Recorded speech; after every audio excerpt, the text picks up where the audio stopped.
Gus Bah kali ini menjelaskan tentang hukum jual beli yang diajarkan Rasulullah. Masalah ini masih sering terjadi di kalangan umum, mohon simak baik-baik.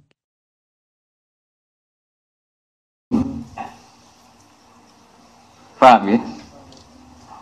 Terus di fikih paling masyhur ya, saya sering utarakan itu. Beberapa sahabat tuh saking nggak punya uangnya, pelem itu jek pentil ya didol, kurma jek pentil ya didol. Cara semongko dereng mateng tesih plonco nggih didol. Dan itu kebutuhan ekonomi. Singkat cerita ketika Nabi rawuh ke Madinah, tradisi orang Ansor masih seperti itu. Padahal Nabi inginnya jual beli itu gak ada yang boleh rugi. Baik ya gak boleh rugi, mustari juga gak boleh. Nabi melarang itu besar-besaran, gak boleh seperti itu, gak boleh, itu horor, itu menipu. Mereka bilang, ya Rasulullah ini kebutuhan kita sudah butuh uang, maka kita butuh menjual meskipun qobla budui solahiyah. Sebelum nampak baiknya apa? Tamroh tadi, tamroh atau samroh ya, samroh saja yang umum apa? Makanya samroh itu apa? Buah. Tapi kita sudah butuh uang. Itu Rasulullah itu luar biasa. Cara membuat logika langsung mereka dibalik. Aro'aita in mana Allahu at-tamroh fabima yastakhillu ahadukum mala akhi. Bagaimana kalau Allah kemudian menghancurkan mangga itu atau semangka itu atau apa saja, ijek pentil ceblok kabeh, ijek pelonco wis gak jadi semongko kabeh. Kowe wis kadung nampa duwike kancamu sing tukune tuku semongko. Sekarang tengkulak itu tuku pentil apa tuku pelem? Ayo jawab. Asumsi harganya itu harga pelem apa harga pentil? Pelem. Dengan asumsi pelem wani nebas 2 juta. Nah asumsi ini pentil 200.000 Kang. Sing doyan pentil sapa apa dige makjun tapi cilik-cilik duntal. Lha ndak sampe tak wari fikih waras ngene gitu. Tak latih. Pentil kok gedene sak menten pentil pelem. Ketika sak pelem dituku 2 juta iku tuku pelem apa tuku pentil? Nah, bae ini wis menjual, alasannya ya wis butuh duit. Butuh duit ora go alasan, Kang. Nah, pentil 100.000 wae. Ora payu. Wae sampean tak kei pentil sak pelem kabeh. Sisane diuntal, Kang. Dipangan yo kecut. Nah, kata Nabi menyadarkan orang Ansor, kalau kamu beli dengan harga, kalau kamu jual dengan harga pelem, kemudian pentil itu kena angin ceblok kabeh. Terus kue mangan duit, kau mustari, kau tengkulak itu atas nama apa? Fabima yastakhillu ahadukum mala akhi. Lalu kue kok doyan duit dulurmu itu atas nama dulurem to apa? Wong sak Ansor nangis kabeh sadar iya. Ya, yang punya pelem tadi kan dapat uang 2 juta. Karena menjual kok pelem aja penting. Tapi rego pelem. Iya kok asing ditol iku pentil. Rego pelem. Pentil ya kena angin terus dari Nabi terus kowe mangan duit iku atas nama apa? Atas nama adol pelem wong ora dadi pelem. Atas nama adol pentil lagi kira-kira mustari didoli pentil kan ya ora gelem. Terus kowe iku terus entuk duit iku atas nama apa? Nangis wong Ansor. Itu baru kayak aro'aitum orang dilatih berpikir. Aro'aitum in mana Allahu at-tamroh fabima yastakhillu ahadukum mala akhi. Umpama Allah menghancurkan buah sing rong dadi mau. Kowe wis kadung nampa dhuwit iku atas nama apa? Nangis wong Ansor. Itu makanya di Quran sering ada aruni, aro'aitum. Dan itu maksudnya sebaiknya kalau ngaji itu mustamek pendengar itu diberi hak mi. Paham ya? Faslun fil ihsan bil gharsi. Jadi ada orang nanam tanaman di mana saja, kemudian kata Rasulullah SAW ngendikane, "Ma min muslimin yahrisu gharsan illa kana ma ukila minhu sadaqatan wa ma suriqa minhu sadaqatan." Jadi Nabi itu kadang ngendikan, "Wa ma akala sabu fa walahu sadaqah." Tidak ada seorang mukmin atau muslim menanam satu tanaman, misalnya Anda menanam mangga di tengah hutan atau di tanah kamu sendiri. Kata Nabi, itu dimakan burung ya sedekah. Bahkan Nabi ngendikan ada yang mencuri juga sedekah. Maka sebetulnya sistem pencurian yang seperti itu sebetulnya bisa setengah-setengah dilegalkan. Tapi jangan mengajari mencuri. Tapi lagi-lagi jangan mengajari kikir juga. Karena sampai dikatakan mencuri itu juga karena yang punya ada makanya uniknya Nabi ngendikan wa ma suriqa minhu ya sedekah. Yang dicuri pun nanti berstatus sedekah. Tapi ya jangan mobil. Ya yang ringan-ringan. Itu kalau di kampung saya, umumnya kampung lah, masih di kampung. Di kampung itu ada adat unik. Kalau ada orang punya semangka banyak, kemudian ada tukang penggembala ngambil satu, itu kalau ditabui atau disalahkan, itu orang menyalahkan yang punya semangka. Wong kok medhite ngono kok geger. Ada konsensus, ada apa? Jadi agama itu yang ngaramkan nyuri, tapi juga ngaramkan medhit. Itu perlu dicatat. Coba sama lihat di kampung-kampung, ada orang punya 1 hektar atau 1 ladang, terus punya mangga banyak. Ada yang nyuri 1 digebukin, orang nyalakan siapa? Nyalakan yang gebukin apa nyalakan yang nyuri? Nyalakan yang gebukin. Lah yang nyuri kan karwan salah, jadi nggak perlu disalahin gitu. Tapi yang jelas Nabi ngendikan kalau ada orang punya tanaman kemudian dimakan hewan atau dicuri, bahasanya Nabi masih suri kok, maka itu menjadi sedekahnya dia. Nah kemudian di fikih itu ada bab yang agak sensitif, namanya ulima ridho. Ulima ridho itu nggak pamit, tapi kira-kira yang punya pasti boleh, itu boleh. Wah kalau enggak semua dosen, semua kiai, semua santri pernah nyuri kalau itu. Karena gini, misalnya saya akrab, ya saya misalnya akrab sama seseorang, pas di kamar mandi misalnya. Terus saya pakai HP-nya karena penting, tak pakai handphone. Itu nyuri apa pinjam? Enggak, jawab saja. Nyuri apa pinjam? Nyuri, enggak pamit. Tapi kalau dikatakan nyuri, nemen wong akrab itu kok gitu aja kok. Parah lagi kalau kamu marung, itu di fikih itu mesti nyuri semua. Coba kamu ke warung, terus ada gedang goreng di situ kamu makan. Coba itu apa? Nyuri apa enggak? Dikatakan nyuri itu di depan umum. Dikatakan beli wong belum kamu bayar. Dikatakan tamu wong itu warung kok tamu. Jadi di fikih itu didiskusikan seperti itu. Nah, kalau dikatakan ya coba itu status kamu makan itu apa coba? Ketika Anda makan statusnya apa? Nyuri kan, kalau kebetulan bakulnya pas ke dalam. Loh nyatanya ada yang nyuri juga, habis 3 bilang 2. Coba seperti itu. Nah di fikih itu sampai jadi debat ya, jadi perdebatan seru itu. Namanya bek mu'atoh. Fikih itu bakas bek apa? Mu'atoh. Bek mu'atoh itu tidak ada ijab qabul, tapi secara adat seperti itu. Ya seorang lagi gak ada ijab qabul, tapi secara adat seperti itu. Akhirnya kita ngambil gedang goreng sampai 5. Nanti kelihatan nggak benernya begini, kita punya asumsi, punya estimasi harganya per 1 itu 1.000. Ternyata sama bakulnya bilang 5 berarti misalnya 10.000 apa? Kita akan estimasinya 1.000, ternyata diregani 2.000. Kita akan kaget. Jadi lalu pertanyaannya, fikih itu menjawab, lalu yang kita ikuti dengan jadi hakim itu kata baik, penjual apa pembeli? Kita harus sepakat pembeli karena dia yang punya. Dan kamu tidak dimasukkan jual beli tapi ifsad, merusak harta orang lain tidak pamit, maka kamu diberi sanksi, harganya mahal. Jadi sebenarnya kalau di fikih adil kan penjualnya bilang harganya 100.000, itu di hakim harus menang yang penjual.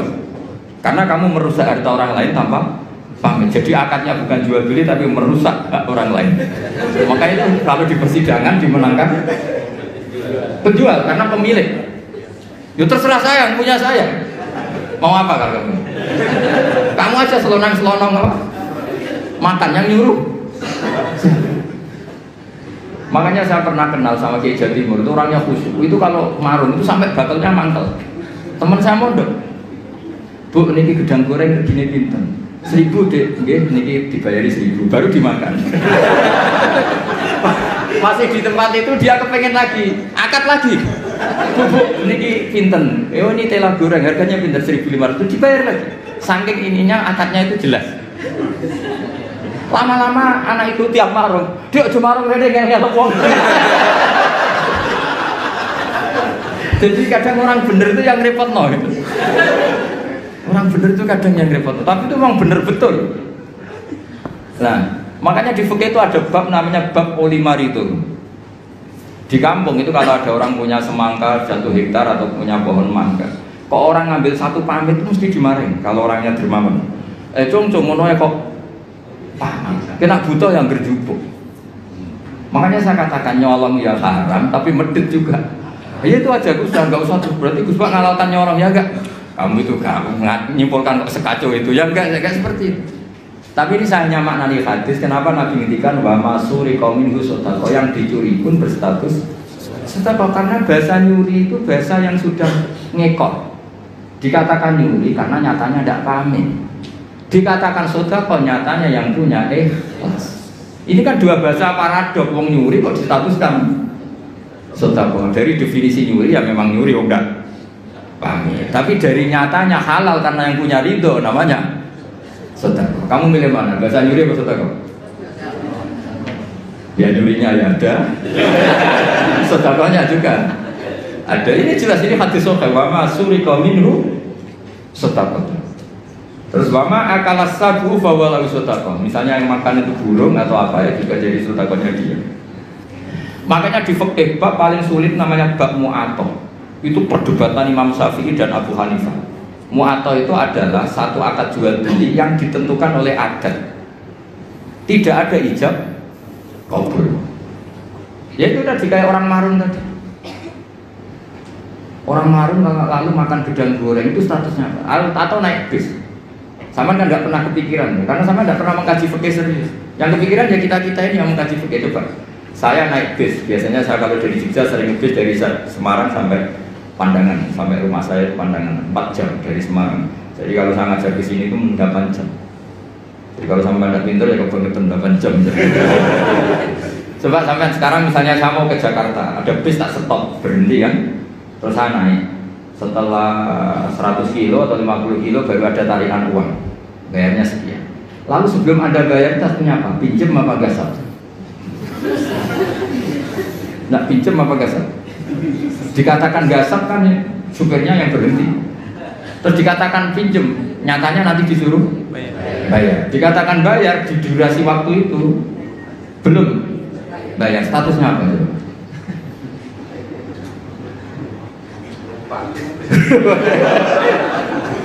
Lah kalau numpang begini, pas 50 kilo sebelum ditarik kondektor kamu turun. Jadi fikih itu punya sekian PR. Makanya di fikih itu mau tidak mau harus ada babun. Bab bagaimana transaksi sing ulima ridho, tidak ada akad yang verbal maupun eksplisit, tapi sudah diketahui kali itu pasti ridho. Ya kayak tadi, namanya bakul, ada orang makan gedang goreng itu ya seneng karena dianggap aset, dianggap kepayan terus. Tapi yang makan ini masalahnya punya estimasi, yang mulai masalah kan punya estimasi.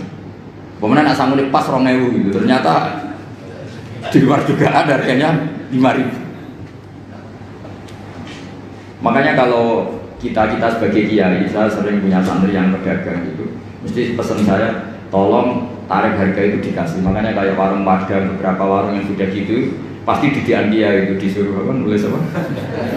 Tarif apa? Harga. Karena kalau akad-akatan terus kan capek ini yang bakulnya ini. Ampun dia gua badhe bener gedang goreng ini harganya berapa? 1.000 dibayar. Itu anaknya orang sufi. Saking sufinya bapaknya itu dulu era Wesel itu nggak pernah diwasel. Karena bapaknya itu orang sufi. Nanti kalau Wesel itu uangnya ketukar sama uangnya orang lain, itu yang dikasihkan tidak uang saya tapi uangnya orang lain. Jadi kalau ngirim anak itu pasti ada orang sufi itu. Kalau di UI kayaknya nggak pernah ada. Sudah modern sekali. Sampai segitu karena takut uangnya itu ketukar. Yang kamu terima itu tidak uangnya bapak tapi uang orang lain.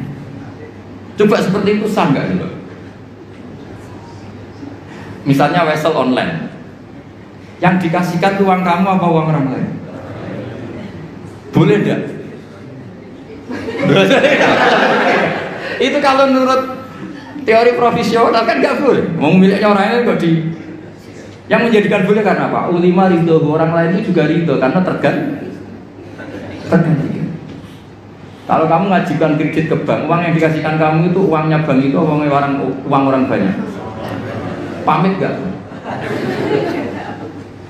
Wah ini bisa panjang kalau secara fikih. Makanya fikih itu ada bab nanya bab ulima ridho, ada transaksi yang tidak eksplisit juga agak verbal, tidak ada ijab kabul, tapi ulima ridho. Kira-kira orangnya itu.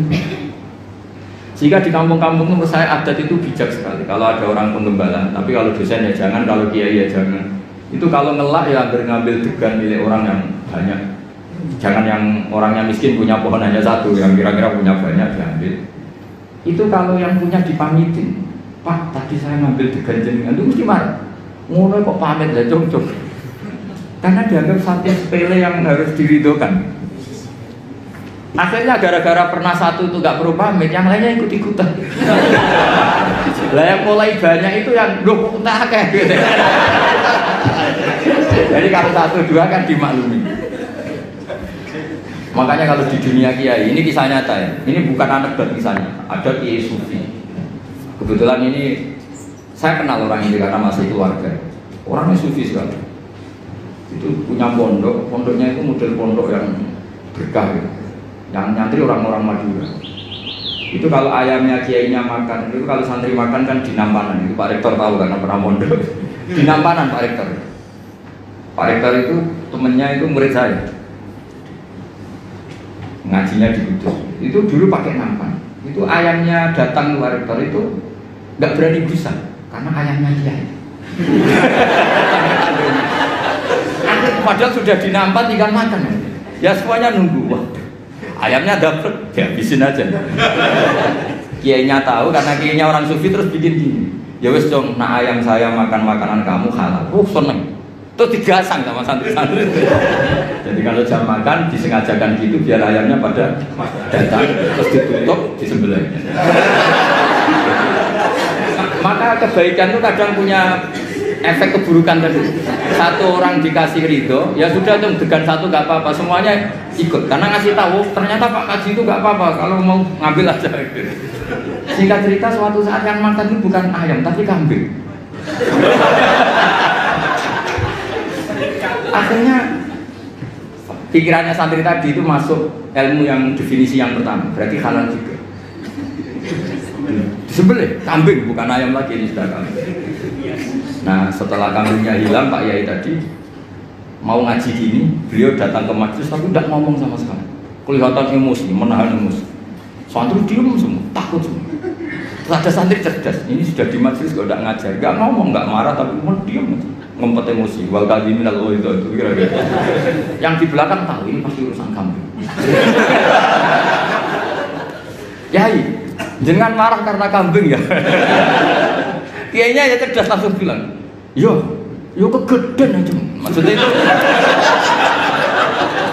Jadi yang belakang itu langsung bilang, Yai katanya yang makan makanannya santri itu halal. Lah kambing Pak Kiai makan makanan santri maka halal. Yo nak pedes kegedean aja. Kalau kambing itu ya kebesaran itu maksudnya. Nah cerita di kampung juga seperti itu. Ketika satu degan itu dimaklumi, orang itu kadang ngambil 10 dijual. Oh, itu kebanyakan ya berarti. Nah makanya di fikih itu hebat. Makanya Imam Abu Hanifah mengesahkan beul mu'atoh. Mu'atoh itu ulung-ulungan. Jadi tidak ada akad. Makanya kalau seperti penjualan online atau yang pakai apa terus uang ngambil sendiri, ngambil kembalian sendiri, itu repot kita sah. Makanya fikih menyediakan banyak jualan yang seperti di kampus-kampus seperti SD. Kalau bapaknya pas pulang, anak ngambil sendiri, nanti ngambil susu kembalian sendiri. Itu menurut Abu Hanifah sah, dimasukkan bab mu'atoh, melebu berdefinisi aulima ridho. Karena kalau kita sebagai teman akrab, misalnya di kamar mandi dicocok-cocok, aku pinjam HP-nya, mesti tersinggung ngono ae kok. Paham ya? Pinjam pulpen. Sebenarnya pinjam pulpen itu haram. Yang namanya pinjam itu sesuatunya utuh. Kalau pinjam pulpen kalau enggak itu mansinya. Pinjam HP, pulsanya kalau kan. Kalau nurutin gitu, wah kita dosa terus. Mau pinjam kok ada yang apa? Berkurang. Definisi isti'arah atau arah itu maaf bakoi ini sesuatunya masih utuh. Coba saya pinjam mau ke kamar belakang, airnya terkurangi enggak? Tapi masa redaksi? Saya pinjam kamar mandinya, minta airnya. Itu konversi saya berbuat tersinggung. Kok segitunya gitu. Maka lagi-lagi tadi nyolong ya tetap haram, tapi medit. Jadi kira-kira kalau Nabi masih sugeng, kok ada orang nyolong pelem, cuma aja nyolong. Tapi kalau yang punya marah, cuma medit kira-kira gitu. Jadi nasihatnya kira-kira gitu. Jadi yang nyolong ya dididik, yang medit juga dididik. Ini jelas hadisnya apa? Wa masuri komindru apa? Sodakoton